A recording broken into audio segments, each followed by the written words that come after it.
here with Dave Cox. He's a producer on Castlevania Lords of Shadow, Mirror of Fate. And just ask you some questions about the game. And so I guess just starting off with all of these previous portable Castlevania games, I guess versus the Lords of Shadow sort of sub-series, how much does the game pull from each of those? What we originally set out to do was to make a sequel to Castlevania Lords of Shadow. So we've rebooted the series, we've taken it in a new direction. It proved very successful, and our idea was to make a sequel to that game. We felt that there are a lot. We created a lot of new fans and a lot of people that were clamouring for more. At the same time, we wanted to pull in some areas that we felt were flawed in the original game. We felt that exploration, for example, could have been improved in Lords of Shadow. So when we were designing Mirror of Fate, we thought that's one aspect that we really wanted to focus on. So that was really important to us to take a step. We took a step forward with with Lords of Shadow. We'd taken a step forward. We'd kind of modernised the series, and we didn't want to go back. But at the same time, there's a bit of a fine balancing act to kind of appeal to the new fans and bring in the old fans as well. So it's something that we wanted to do. We wanted to sort of try to please as many people as we could. We'd been successful with Lord of Shadow. It had given the series some new elements, especially around combat and things like that. But we felt that certain areas were weak. So with Mirror of Fate, we've tried to address that. Hopefully you can see that with the exploration side of it, for example, that's really improved. Mm-hmm. So I guess how did you find the right balance between getting that exploration with remains the to be combat? seen, doesn't it? I think one of our sort of key ethos, if you like, on the development was to not look back too much, was to sort of try to move forward. But when we did look back, we tried to look back on the original 8-bit games, the classic games that I'd grown up with as a teenager, and especially the original Castlevania, because we felt that was the sort of the purest form of Castlevania, if you like. The original idea, the birth of the series was that game. That was really the kind of starting point, and everything after that had been like an iteration of it, had been building upon it, and each person, each designer or producer or director that had been involved in it had added their ideas to it. So it gone in different directions. The core idea was where we continually look back, and even down to the design of wall sconces and things like that. We always looked at the original games. How did they do it in that game? So often we'd have an enemy design that would perhaps look fantastic, but just didn't fit. And then we'd say, well, okay, this enemy appeared in Super Castlevania 4. Let's see how he was designed in that game. Let's look at that. And let's go back. Sometimes you have to drag the designers back and to that idea, but it's very difficult to get that fine balance between going your own way and trying to be respectful, keeping the core things about the series that people love. That's quite difficult. And I think in Lords of Shadow, we did have a good balance, but I always felt that when the game went out, we always felt we could have done things differently. And I guess hindsight's a wonderful thing. So with Mirror of Fate and also with Lords of Shadow 2, we've tried to build upon that and keep the series modern, but get that balance. Get that balance. I say it's up to the fans to decide whether we got it right or not. Not for me to say. But I think Mirror of Fate straddles, if you like, the modern and the classic much better than Lords of Shadow did. I guess sort of in what ways were you able to sort of integrate the modern story with some of the classic stories? Was that difficult, trying to sort of fit that in as its own game, but also sort of bridging these other games? Yeah, I think originally, when we finished Lords of Shadow, we didn't know what the reception was going to be. We didn't know what we were going to do next, and Mirror of Fate came about a meeting a few days after we'd shipped the game. We'd had a few drinks and we all sat around the table and said, what should we do now? And there was an idea that we'd had for Lords of Shadow where Maria and Gabriel had a child. It was going to be a kind of like an epilogue, but we already had the big epilogue moment where we revealed that Gabriel was Dracula. And we just felt it's just one twist too many. It's going to be like the end of Return of the King was going to be like all these kind of twist endings. got a bit ridiculous, so we discarded it. And then, you know, when we sat around that table, that kind of idea was there. You know, what should we do with this idea? Is there somewhere we can, you know, who's this baby going to be? Is it, you know, because at that point we didn't know. We thought, well, Trevor Belmont is a cool character. Is it Trevor? You know, and I remember at that meeting somebody said, wouldn't it be cool if we made a sequel to Dracula's Curse that was, it was as if none of the other games came out, you know, that Dracula's Curse came out in the 90s and then there'd never been a Castlevania afterwards, and this was the next sequel, you know, sort of like 20 years later. And, you know, that idea sort of stuck, you know, with us, with the whole team, and we were like, yeah.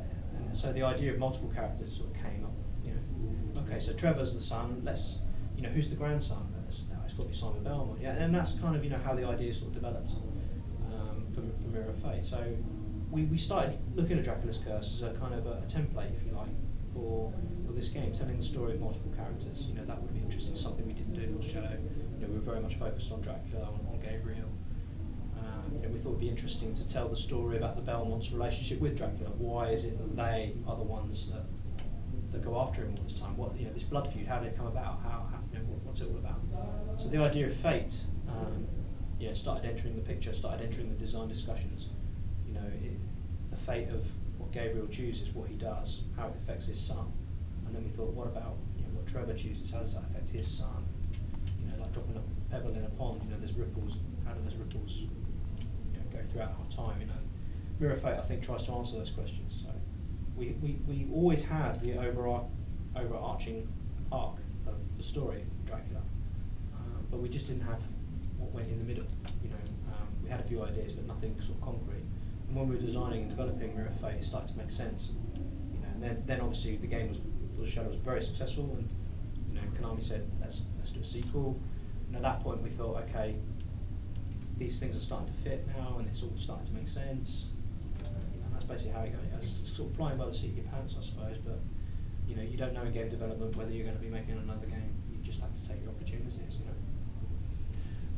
I guess Gabriel was sort of your creation, but you're also taking these characters from the past, Trevor, Simon, Alucard. What did you do to sort of make those your own, as well as respecting the series?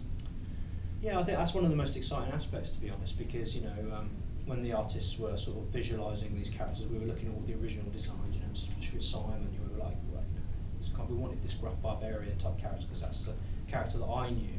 But at the same time, you know, we knew Hideo Kojima's design, you know, the red hair and all that kind of thing. So it was just iteration after iteration after iteration until we sort of struck a balance where we felt this character could fit into the Castlevania universe. Same with Trevor, you know, we wanted a kind of badass, and there are many aspects of his design that you know, we've seen in previous Castlevania games, but just giving it that visual flair that Mercury Steam have. You know, they have these artists that are just amazing. You know, that was really exciting, just coming into the office every day and just seeing these new character designs and seeing how they evolved. And you know, once they nailed it, it felt like it fit our characters, our world. You know, then deciding what's their story going to be about, what's their motivation going to be about, and you know, keeping them modern, but at the same time, kind of, you know, giving them that classic feeling. I think when you're, you know, one of the things, I'm a big comic book fan, you know, and I always think to myself, you know, like Batman, he's had so many creators working on it, so many artists working on it, you know, it's very different, you know, the Christopher Nolan's Batman is very different from the comic Batman, but it's still cool, and it's interesting seeing those characters go in different directions. You know, that's what we wanted to do with these characters. We wanted to kind of imagine them, give them their own story that was something outside of what we'd known before in Castlevania. And you know, a lot of players had come into the game playing Castlevania Lost Shadow, that's all they know. You know, they never played the previous game. So we had to give them interesting characters. At the same time, we wanted the fans who had stuck with the series, to sort of, you know, who love the series, we wanted them to sort of think, this is a really cool take on this character. This is quite, you know, this is familiar yet not familiar. Yeah. You kind of mentioned the comic sort of aspect, and one thing that struck me playing the game is there's sort of like two styles. There's the in-game style, and then there's the cutscene, more like comic book style. Yeah. What was this decision behind meshing those two together? This was a creative decision because you know, we'd taken a similar approach with the DLC. You know, we'd done the kind of 2D comic book motion comic kind of style, and we really liked that. But we felt we could do a much better job with it with Mirror of Fate, and rather than using 2D graphics, we used 3D polygons. So everything you see in what appears to be 2D is actually 3D polygon graphics. And we wanted the story elements to be simple and to get the story across in a kind of stylish way. We felt that was the best way. I mean, we have both actually. We have this kind of 2D motion graphic. We also have in-game cutscenes that use the engine and that kind of thing. But when it comes to sort of characters and telling the story, we've gone for the more 2D motion capture approach. Everybody on the team is a massive comic. We've got a couple of guys from Marvel working on art design, and one of the guys that designed the actual box front is an ex-Marvel guy. He's a fantastic artist. And, I guess when we were thinking about Lords of Shadow right from the very beginning, we were always thinking about what if this was a new universe? This is a new. Let's get rid of the shackles of of what's happened in the past. Let's sort of make brave moves, let's make brave steps. Let's do something different. And that's kind of where Lords of Shadow. The idea for Lords of Shadow originated. We've carried that through with Mirror of Fate and Lords of Shadow 2. So, I guess people need to expect that this isn't going to be the same as the classic games. It's still a modern retelling of the Castlevania mythology. But at the same time, I think we do get closer to the classic feel as well.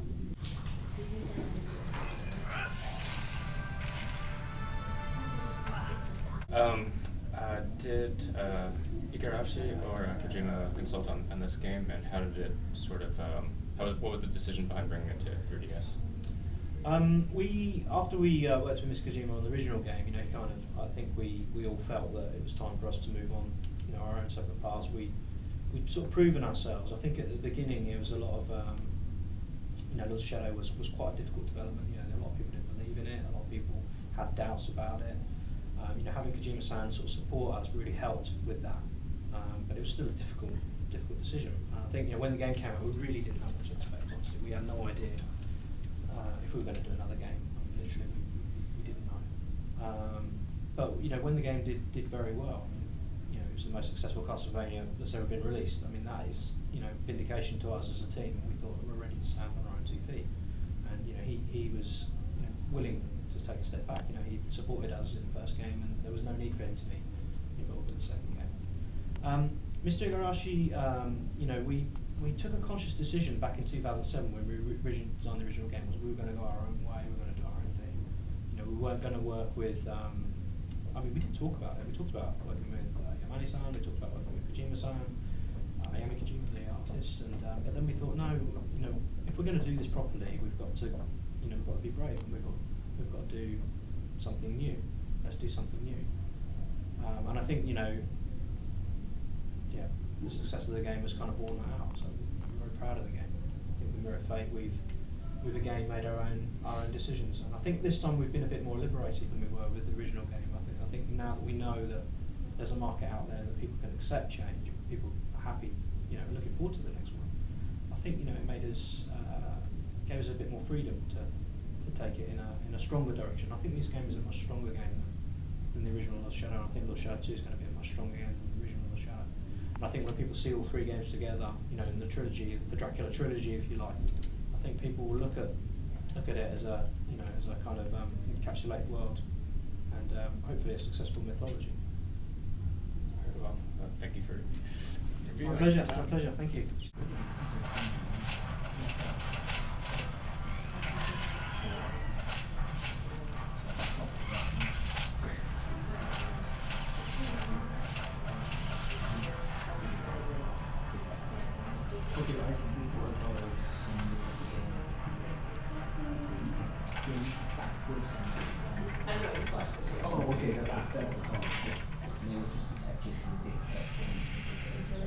But I mean, it must be honest.